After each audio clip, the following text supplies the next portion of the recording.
joie. Laissez la joie. Laissez la joie. Laissez la joie.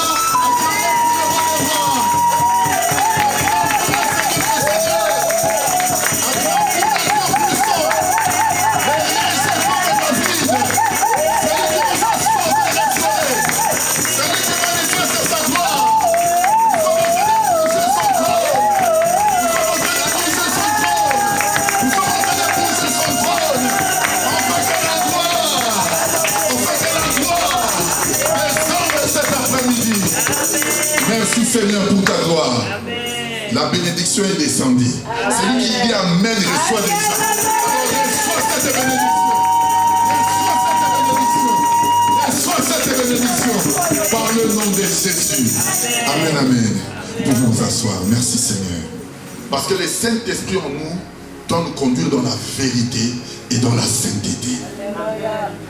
C'est l'esprit de la vérité. Une personne qui reçoit le Saint-Esprit, sa vie change. Je sais ce qui me comprend. Écoute, tu as reçu Dieu dans toute sa splendeur. Le Seigneur est venu tabernacler dans ta vie. Écoutez, nous avons parlé de roi ici. Mais la loi de la première mention, où le mot a été utilisé pour la première fois, c'est dans le livre de Genèse.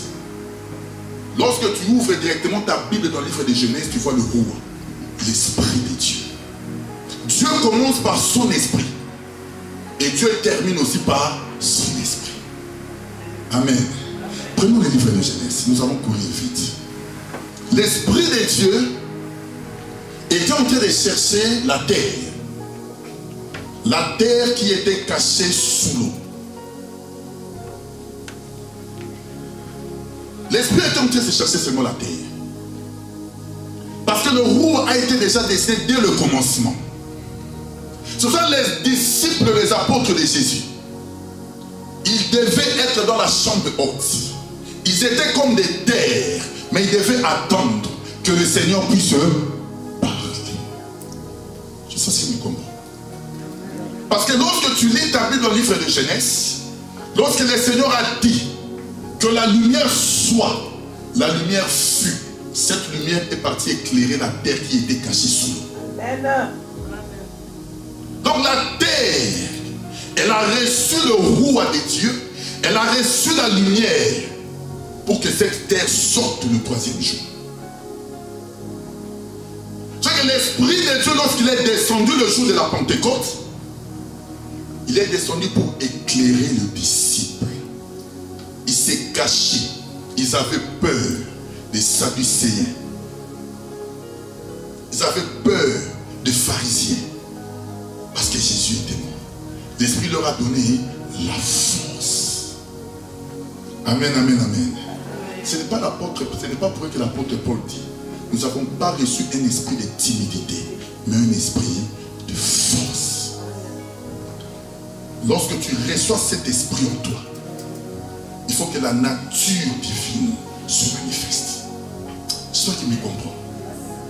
Lorsque Pierre et les 11 ont reçu l'esprit, la Bible déclare, il y a eu des langues de feu qui se sont manifestées sur leur tête. Les langues de feu se sont manifestées pour témoigner que ces gens n'étaient plus ordinaires. Ils sont devenus surnaturels. Ils sont devenus des chandeliers. Qui reçoit l'esprit, c'est une personne qui éclaire les autres. Il devient lumière. Partout où il est, il doit éclairer.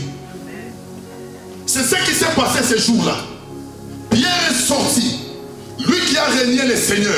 Mais ces jours-là, il a reçu la force de sortir et de prêcher la parole.